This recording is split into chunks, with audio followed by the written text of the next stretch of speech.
umí psát texty, vytvářet obrázky, hudbu, videa nebo kódy. Napíše vám referát na teorii relativity, vytvoří líbivé ilustrace k prezentaci nebo ke článku, složí báseň ve stylu Vladimíra Holana nebo připraví scénář pro rozhovor do podcastu. Kdo to je? Jaký kouzelný pomocník se skrývá za těmito indiciemi? Je to jednoduché, je to generativní umělá inteligence. K vytváření nového obsahu využívá modely strojového učení a pracuje na základě vzorů, které se naučila z velkých datových sad. Jak ale generativní umělá inteligence mění naše myšlení? Může nám pomoci porozumět našemu vlastnímu přemýšlení? A jsme si vědomi toho, co vše nám tento nástroj nabízí a kde jsou naopak jeho hranice a rizika?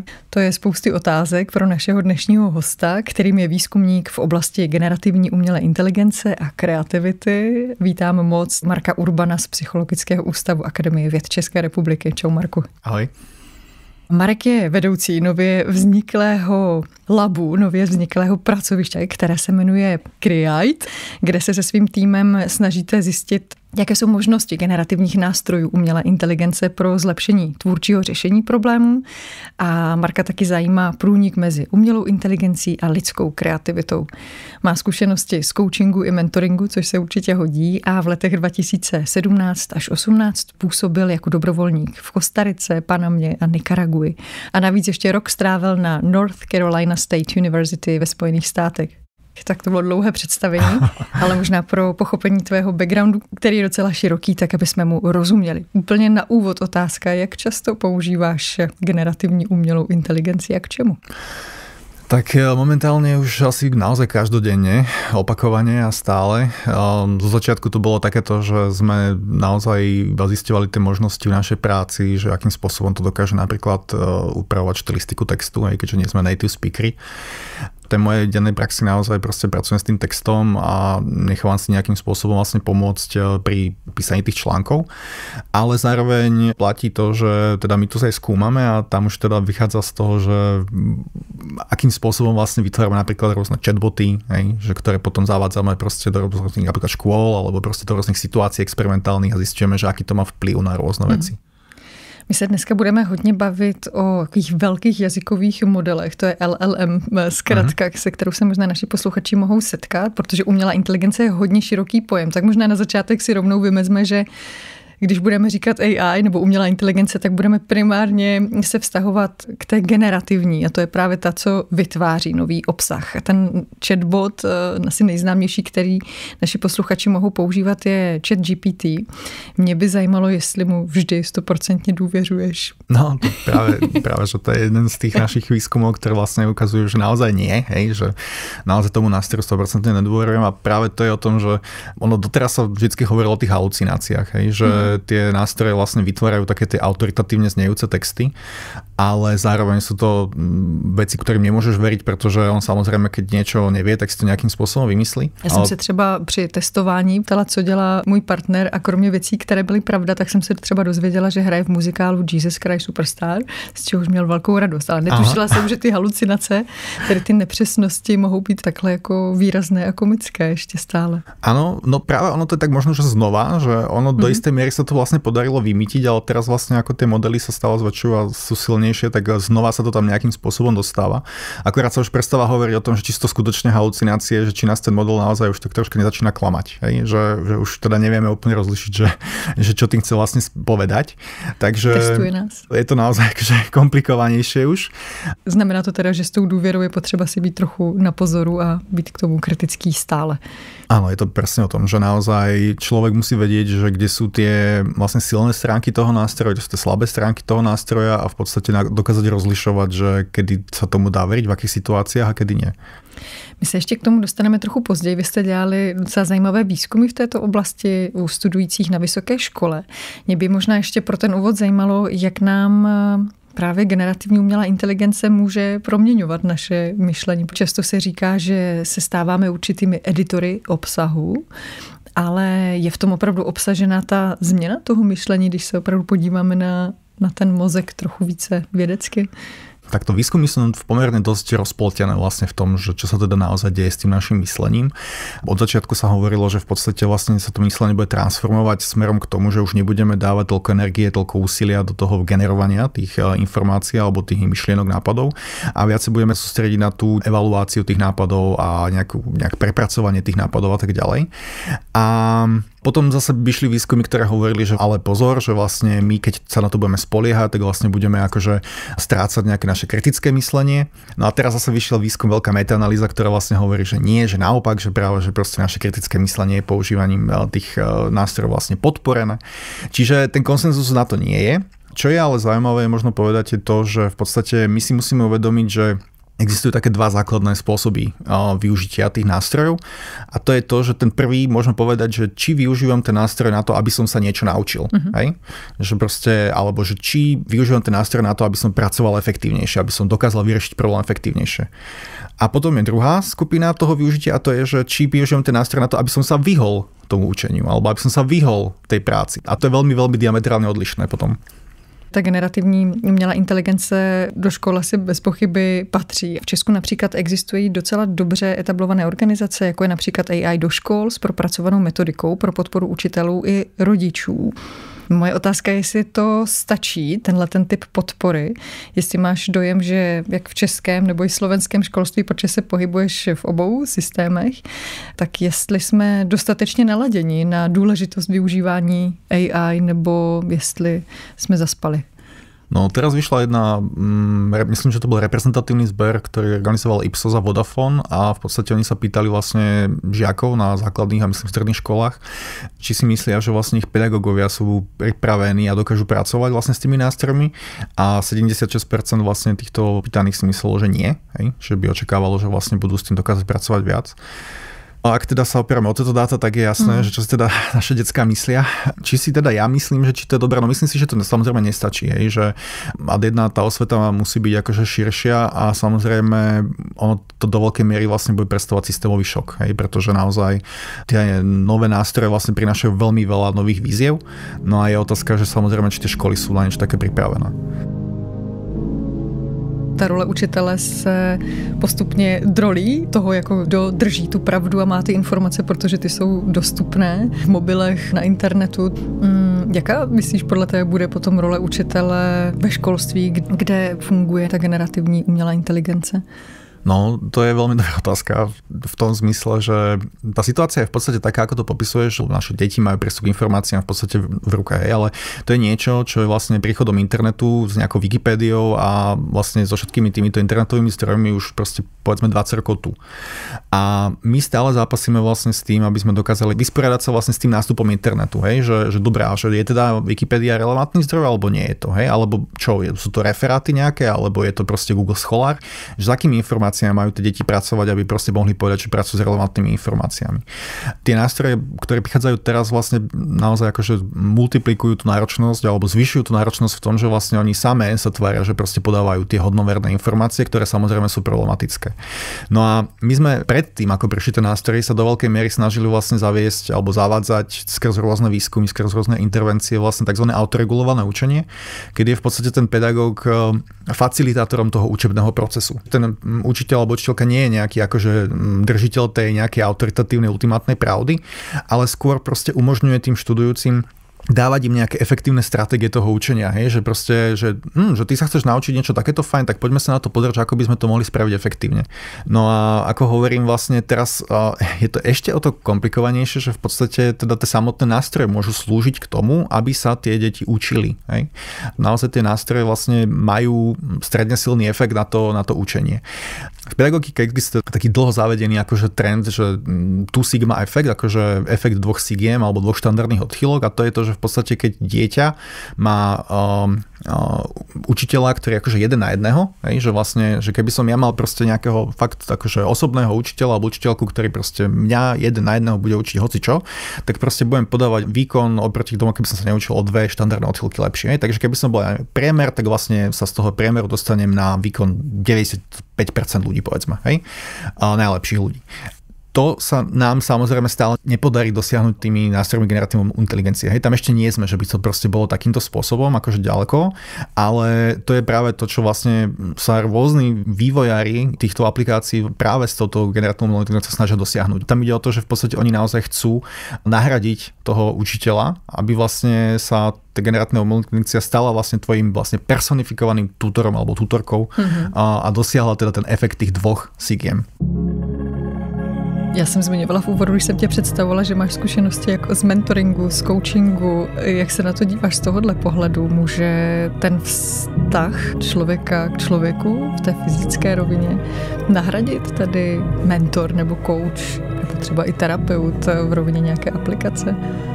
No, opäť to je ťažká otázka, máme na to dáta, pretože tie služby, ktoré poskytujú taký ten ľudsko-AI kontakt, hej, že vlastne je nejaký charakter, nejaká postava, hej, ktorá vlastne ťa učí alebo proste s tebou iba komunikuje.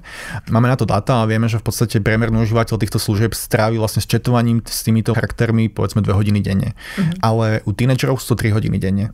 My už teraz vieme, že priemerný tínedžer, ktorý vlastne príde na službu Charakter AI, kde sú tisícky rôznych charakterov, hej, od Alberta Einsteina po Daenerys Targaryen, tak v podstate strávi vlastne každý deň chatovaní s týmito AI charaktermi 3 hodiny.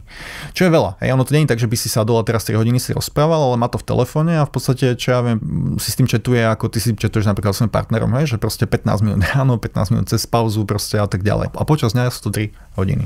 Když budu tolik času trávit s AI charakterama, jak říkáš, tak jak to promění můj vztah k reálnym lidem a tomu tady a teď. A to je presne o tom, hej, že v podstate to, čo tie nástroje dokážu veľmi nejakým spôsobom vlastne posunúť, je tvoja kompetencia, hej, že vlastne pocit toho, že dokážeš riešiť nejaké problémy, proste tvoja nejaká dôvera vo svoje schopnosti, dôvera v to, že vlastne dokážeš niečo proste efektívne vyriešiť. Ukazujú to naše výskumy, ukazujú to výskumy iných. Čo úplne nedokážu nahradiť, je tá potreba tej spolupatričnosti, hej, skrz to, že stále žijeme proste v nejakom fyzickom svete, ale tu zase si musíme uvedomiť aj tie pokroky v tej robotike a v tom, že vlastne keď si naozaj vygooglíš, že ako vyzerajú proste napríklad tie sociálne roboty a tie výskumy naozaj ukazujú, že tie sociálne roboty napríklad v domovoch dôchodcov, hej, alebo vyslovene proste v situáciách, kedy nie je dispozícii dostatok tých ľudí, takže oni naozaj pomáhajú. A je to momentálne obrovská debata, pretože napríklad jeden užívateľ, myslím, že to bol nejaký chlapec, tínedžer, vlastne spáchal samovraždu po komunikácii s tým jedným z týchto charakterov na charakter AI. Takže bola veľmi veľká diskusia o tom, že do akej miery vlastne je to naozaj bezpečné, do akej miery je to reálne.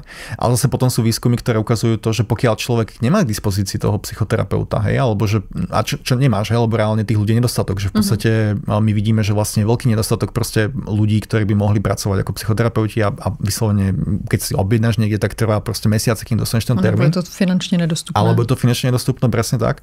Takže zase sú výskumy, ktoré hovoria, že v takýchto situáciách to práve vie proste do veľkej miery pomôcť. Hej. Přemýšlím ještě, nevím, jestli to není úplně blbost, ale když si představím přátelství nebo nějaký vztah mezilidský, tak může být turbulentní nahoru dolů, může mi připravovat nějaké zklamání nebo velkou radost nebo nějakou i nevypočitatelnost, díky které se učím budovat dlouhodobý vztah a to, že je to těžký. Mít dobré vztahy dlouhodobé je prostě náročné.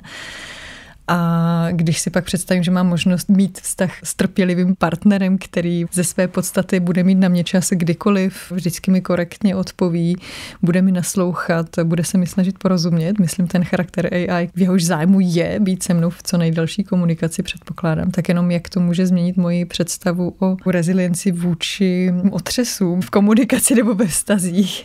A to je práve tá situácia, ktorá je momentálne akože pomerne dosť neveselá, pretože ja by som chcel napríklad veriť tomu, že práve to je na tých vzťahoch to zaujímavé, hej, že v podstate oni ti dávajú to, čo potrebuješ, ale možno nie je úplne to, čo chceš. Čiže prvá odpoveď na túto otázku je, že v podstate ten jeden chatbot, s ktorým ty komunikuješ, on ešte nemá takú úplnú flexibilitu v tom prispôsobovať sa úplne tvojim potrebám. To znamená, že vlastne pokiaľ ty máš proste potrebu nejakého vzrušujúceho vzťahu, tak si môžeš nájsť nejakého chatbota, ktorý proste bude to simulovať, ale nedokáže sa už akože nejakým spôsobom dynamicky prispôsobovať tvojim potrebám, aj keď na tom sa pracuje. Ale druhá odpoveď je pomerne znepokojujúca, podľa mňa, akože veľmi znepokojujúca. A to je to, že teraz vlastne sa stal taký, povedzme, prirodzený experiment. Hej, dávam to do úvodziek, ale prirodzený experiment v tom, že vlastne pred nejakými pár týždňami ChatGPT dal nový update, akože modelu normálne, ChatGPT, a ten model bol zrazu strašne taký, ako by som to povedal, povolný, hej, že so všetkým súhlasil, čo si spravila. Proste čokoľvek si povedala, proste si bola najlepšia, hej, že proste Ježiš, že koľko je 2 + 2 4? Ježiš, ty si najlepší matematik na planete Zem, že si dokázala vypočítať 2 + 2 je 4. Všetky odborné kruhy si povedali, že pre Boha živého, že čo sa to deje, že proste to je absurdné, hej.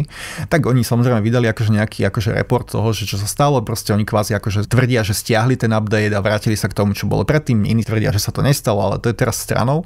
Ale čo je veľmi zaujímavý následok tohoto prirodzeného experimentu je, že vlastne im v absolútnom porovnaní brutálnym spôsobom narastol počet 5-hviezdičkových hodnotení v tomto čase.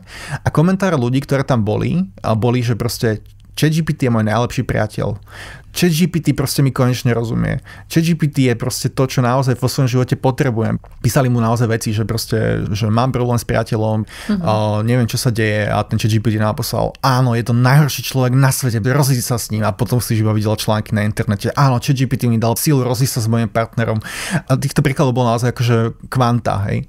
Presne to, čo ty vlastne popisuješ, je možno to, čo naozaj si akože istá skupina ľudí uvedomuje, že pre Boha nechceme pri sebe niekoho, kto bude iba mi rozprávať, aký som najúžasnejší na svete a čokoľvek, čo spravím dokonale a nemám žiadne chyby. Ale existuje pravděpodobně veľa ľudí, ktorí to chcú. Každý ve svém životě máme nějaké portfolio vztahu a od každého vztahu možná čekáme nebo v něm prožíváme něco jiného, což třeba aspoň já mám docela ráda, že nemám 10 stejných přátel, kteří nějakým stejným způsobem na mě reagují. Mám nějaké výzvy a možnosti trochu třeba přemýšlet o tom, jestli nejsem úplně moc zamčená ve své bublině. Tak si tak ještě důmám nad tím, co všechno nás vlastně čeká. S ohledem na tuto diskuzi, kterou vedeme, co je podle tebe teda nejdůležitější kompetence, nebo co by se děti, studenti měli učit, nebo co posilovat? Videl by som to na také akože dve skupiny oblasti. Prvá skupina tých oblastí je vlastne práca s tou samotnou generatívnou inteligenciou. Hej. To znamená, že naozaj proste tí decka si potrebujú osvojiť efektívne stratégie tej práce s tými nástrojmi. To znamená, že potrebujú proste vedieť promptovať. Můžu se doptat, co si mám pod tím představit? Dobre, takže v podstate potrebujú sa naučiť komunikovať. Hej, vysvetliť proste široký kontext, to znamená, že uviesť, do akého kontextu vstupuješ s tým, čo budeš vlastne vytvárať s tým nástrojom. Na základe nášho posledného výskumu sa ukazuje to, že ty už vlastne, keď vytváraš nejaké veci s tým nástrojom, vlastne hneď v úvode musíš uviesť teda elaborovaný kontext, ale zároveň aj hodnotiace kritéria. To znamená, že vlastne čo od neho očakávaš, hej? Že aké sú očakávania toho výsledku a že kedy to bude dobré. Hej? Že... Ale ten nástroj samotný se mě vlastně na tyhle ty věci nezeptá. Já když mu řeknu, napiš mi něco o Karlovi IV., tak vyplivne, to je výborná otázka. Presne tak. Skvělé. Ale vlastně neřekne mi, zadej mi 5 kritérií. Presne tak. Trošku sa to mení napríklad s nástrojmi ako je Deep Research, že Deep Research sa ťa na toto dopýta, ale ako vo všeobecnosti to tak nie je. Hej? Vo všeobecnosti, keď proste otvoríš iba neplatený nástroj ChatGPT, tak on ti nepovie samozrejme takéto otázky. A Deep Research, jenom možná pro posluchače, kteří nástroj neznají, tak je co přesně? Deep Research je, no v podstate oni to promujú ako takého tvojho výskumného asistenta alebo asistentku a on by ti mal vlastne dodať fakticky správne a elaborované odpovede. Ja by som odporučil možno, aby si to každý vyskúšal v tom, že v tom, čo je odborník a normálne povedal tomu nástroju, dobre počuj, ja píšem takýto paper, alebo robím takýto výskum, mám takéto hypotézy, proste prišiel som na neviem čo a potrebujem od teba, aby si mi napísal akože teoretický úvod do článku. Vychádzaj pri tom z vedeckých textov, nespoliehaj sa na nejaké blogy, nejaké novinové články, vyslovene, proste chcem, aby si teda spravil rešerš proste vedeckých textov. No a v podstate tam potom budeš vedieť porovnať z tvojej vlastnej expertízy, hej, pretože v tom si expert, že do akej miery ten vlastne nástroj bude hovoriť to, čo naozaj sa v tom odbore deje a do akej miery sa bude odchylovať, to znamená, že bude halucinovať. No a tým chcem povedať to, že v podstate oni to promujú ako nejakého výskumného asistenta, asistentku na PhD úrovni. Z mojej skúsenosti môžem povedať, že to je taký master level prvý ročník PhD. Ten nástroj je normálne dostupný v ChatGPT, tam si vlastne zaškrtneš o Deep Research. Je dostupný aj v Gemini, to je samotná práca potom toho nástroja trvá povedzme 20-30 minút. On bude kompilovať zdroje, pracovať na tej tvojej výskumnej otázke. To znamená, že to nie je nič, že napíšeš prompt a on ti za 5 sekúnd akože odpovie, ale on bude robiť pol hodinu povedzme na tom. Dalo by se nějakým způsobem naformulovat nějaká doporučení? No, teraz nadviažem na to, čo som vlastne začal, že dve oblasti tých schopností, že prvá je tá efektívna práca s tými nástrojmi a druhá teda v podstate to, že my sme teda už v našom ďalšom publikovanom výskume vlastne prišli na to, že v podstate tie epistemické presvedčenia sú dôležité práve pri práci s informáciami, ktoré sú vyhalucinované, ale ďalšia dôležitá vec je vlastne tvoja schopnosť metakognitívneho monitoringu. No a no a to sa vysvetlím. Tak monitorovať? Áno, vysvetlím. Čiže metakognícia je schopnosť rozmýšľať o tvojom rozmýšľaní. To znamená, že proste dokážeš nejakým spôsobom plánovať, čo budeš robiť, čo budeš nad nejakým problémom rozmýšľať, proste dokážeš tomu prinaložiť adekvátne množstvo zdrojov, čo napríklad naši študujúci často nevedia, že proste robia esej poslednú noc pred odovzdaním, potom ti to pošlo o 4 ráno, čiže musíš naplánovať, musíš dať tomu nejaké adekvátne množstvo zdrojov, času, napríklad mentálneho úsilia. Musíš potom monitorovať ten priebeh, musíš dokázať regulovať na základe toho monitoringu. Keď vieš, že ti to ide dobre, tak fajn, ale keď ti to nejde dobre, tak musíš niečo zmeniť, musíš skúsiť nejakú inú stratégiu. A potom vlastne musíš evaluovať ten finálny výstup. No a my sme teda zisťovali, že do akej miery vlastne tá metakognícia s tým súvisí a práve tá metakognícia bola stredne silný prediktor vlastne toho, že akým spôsobom budeš prijímať alebo nepríjmať informácie, či už správne alebo nesprávne vlastne potom z toho nástroja. A dalo by se to úplně jako zjednodušit, že čím víc se budu učit nějakým způsobem reflektovat svoje vlastní učení a zvědomovat si ho, tím víc budu schopná rozlišit přínosy a rizika různých nástrojů, nejenom třeba ChatGPT, ale presne dalších tak. funkcí. Presne tak. Marku, stojí podle tebe za to si právě vybírat ty podkategorie nebo to zaměření toho ChatGPT? Je to podle tebe nějaký fajn způsob, jak k tomu najít tu cestu, jak tomu porozumět? No určite áno. Vyžaduje si to experimentovanie a to je napríklad jedna z tých vecí, ktoré tiež je podľa mňa veľmi dôležité, že s týmito nástrojmi je vlastne taká nekonečná púť v tom zmysle, že oni sa stále vlastne updateujú, stále sa premieňajú, stále sa menia, vyvíjajú, takže na konkrétny účel vlastne je rôzny model akože rôzne dobrý. Najväčší rozdiel asi, čo môžeš nájsť vlastne v súčasnosti sú rozdiely medzi tými klasickými jazykovými modelmi, ako je napríklad ChatGPT v tej neplatenej verzii, čo je vlastne 4o mini, alebo teda v platenej 4o a potom takzvanými rozmýšľajúcimi modelmi, reasoningovými modelmi, ako je napríklad GPT O3 alebo Gemini teraz 2.5 Pro alebo Flash Thinking a tak, no to označovanie tých modelov je úplný horor, ale v podstate sú to teda tie rozmýšľajúce modely a oni majú vlastne rôzne využitie, že tie rozmýšľajúce modely napríklad dokážu riešiť komplexnejšie úlohy, ktoré im zadávaš. A už úplne neplatí to, že tie odpovede, ktoré sú generované tými rozmýšľajúcimi modelmi, by boli iba výsledkom nejakého tréningu a v tom zmysle, že by iba predikovali nejaký ďalší token, ale že vlastne tam už by mali byť výsledkom aj nejakého ich vlastne rozmýšľajúceho procesu myslenia. Stojí za to si třeba do školního týmu, do školní třídy předplatit třeba nějakou vyšší verzi toho ChatGPT nebo z jedného z těch jmenovaných? Ja si myslím, že na začiatok si človek musí osvojiť nejaké základné proste pravidla práca s tým nástrojom. Na to ti stačí v podstate ten neplatený prístroj. Napríklad Gemini teraz prišiel z veľmi, ako Google, Google má tie modely Gemini, ktoré sú vlastne voľne dostupné. Dá sa tam aj dobre nastaviť vlastne opt-out z toho tréningu, to znamená, že vieš vypnúť ukladanie a tak, čo je naozaj veľmi dobré. A nakoniec to odporúčam robiť vždycky, že vlastne zrušiť to zdieľanie tých informácií. Ale tie modely momentálne už aj v tej neplatenej verzii vlastne dávajú k dispozícii ten najvyšší model, čo je 2.5 Pro, čo je veľmi dobrý model, naozaj veľmi dobrý model, my ho používame aj na výskumné účely. Takže na začiatok by som to neodporúčal, ale v konečnom dôsledku, keď človek vlastne si to osvojí, tak naozaj prídeš k tomu, že to má veľké benefity. Vy jste dělali výzkum na vysoké škole, ty si se odkazoval k několika, ale možná pojďme se podívat na ten jeden podrobnější. A ten se týká právě využívání generativní umělé inteligence studujícími na Univerzitě Karlově. Mě by zajímalo, co všechno jste z těch dat a odpovědí 1200 studentů dostali a co tě tam zaujalo, nebo jestli tam bylo něco překvapivého. My sme robili teda viacero vlastne experimentálnych štúdií, ale v podstate tento jeden bol akože reprezentatívny zber na Univerzite Karlovej a v podstate ten cieľ bol vlastne identifikovať rôzne profily ľudí, profily presvedčení u tých ľudí. To znamená, že do akej miery oni vlastne dôverujú tým nástrojom pri tej práci. No a mali sme to také, že všeobecné, že vlastne myslím si, že ChatGPT dokáže popísať pravdu proste o veciach, ktoré riešim v škole. Hej? Ale mali sme vlastne potom aj také špecifické, že vlastne máme také nejaké že osobnostné nejaké presvedčenia a potom máme presvedčenia, ktoré sú vlastne situačné, ktoré sú vždy špecifické s nejakou konkrétnou úlohou. Takže my sme im dali také všeobecné a potom sme im tam dali text, ktorý bol vlastne vygenerovaný chatom GPT, bolo tam jasne napísané, toto je text vygenerovaný chat GPT a bola to vyhalucinovaná vec, hej, tak zmiešavalo také vedecké znejúci fakty vlastne s nejakými vyvrátenými informáciami, takže bola taká halucinácia.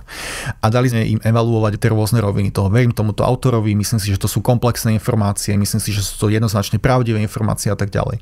No a potom sme zisťovali, že aké existujú tie profily tých ľudí vlastne v týchto dôverách. No a zistili sme, že 20% ľudí bolo kritických, bolo skeptických na tých obidvoch rovinách. Hej, že 20% ľudí proste naozaj vedelo, že treba byť akože opatrný pri práci s tými nástrojmi a zároveň keď videli ten text, tak dokázali správne vyhodnotiť, že áno, tento text proste musíme overovať, naozaj proste nemôžeme tomu veriť 100%.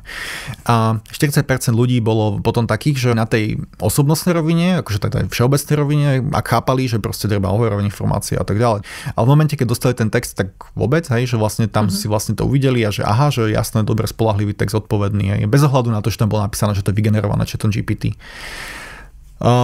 A potom bolo 40% ľudí, posledná skupina, ktorí v podstate verili nástroju ako ChatGPT úplne maximálne, hej, ako na tej obecnej rovine, keď dostali ten text, tak mu verili tiež, hej, že úplná paráda, že proste dobrý text, proste netreba overovať. Čím to je?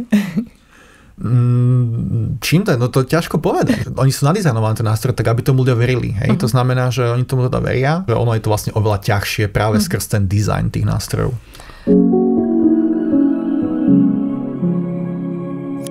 Já jsem už nějak avizovala v úvodu, že máš docela zajímavý studijní profil. Mohl bys jenom naznačit, co všechno tě přivedlo k té stávající pozici a že tady vedeš lab na Psychologickém ústavu Akademie věd?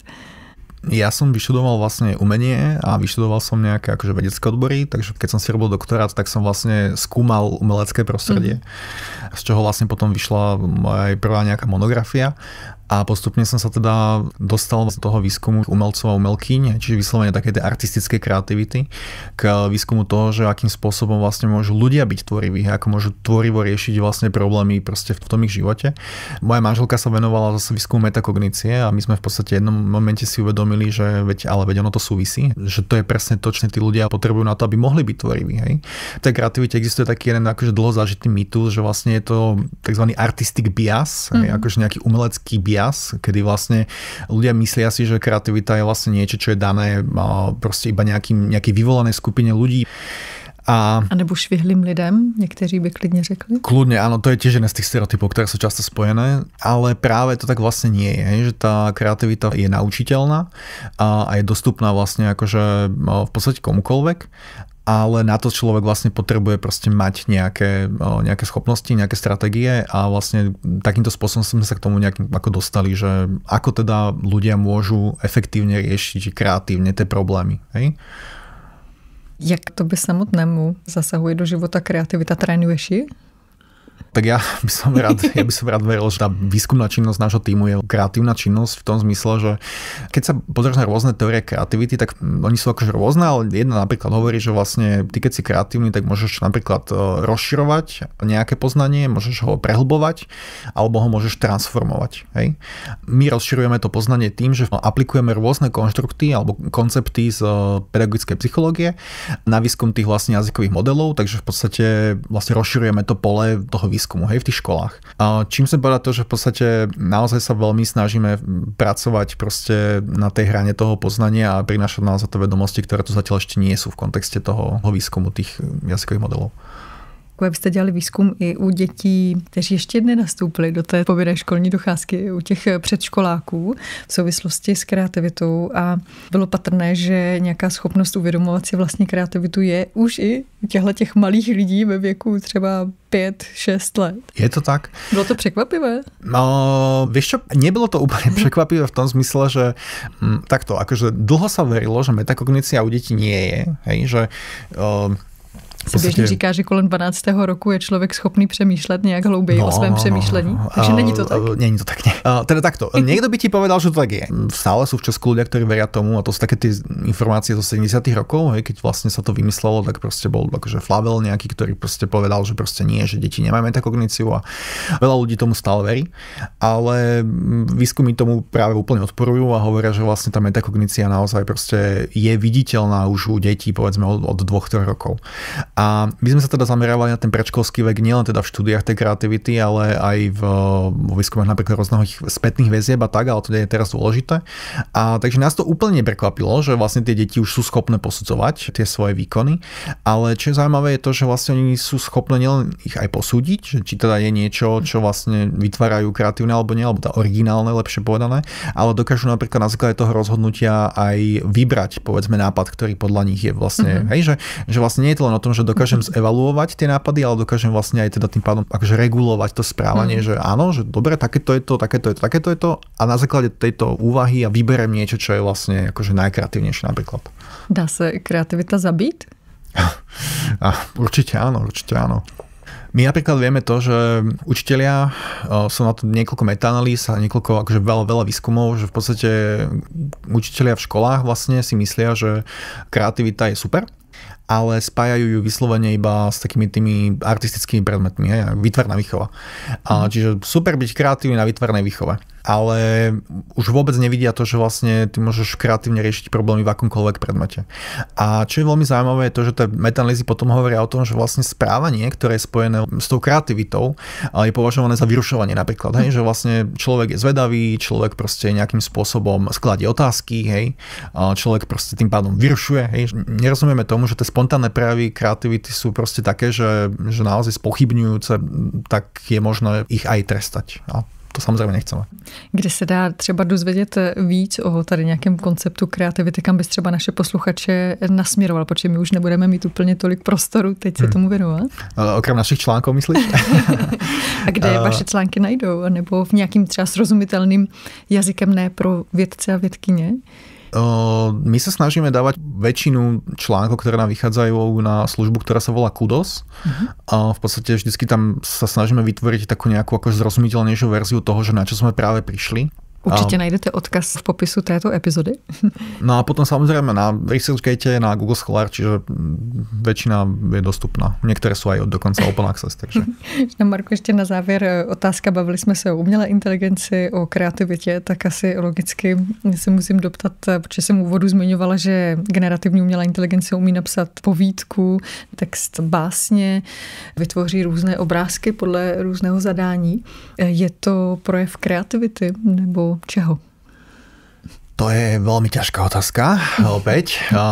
Veľa výskumov meria to, že či ľudia preferujú výstupy z tých jazykových modelov alebo výstupy vlastne ľudí. Takže dávajú porovnať, že tu sú nejaké ľudské básne, tu sú nejaké AI generované básne, tu sú nejaké ľudské obrazy, tu sú nejaké AI generované obrazy a vychádza to tak, že vlastne tá AI vyhráva.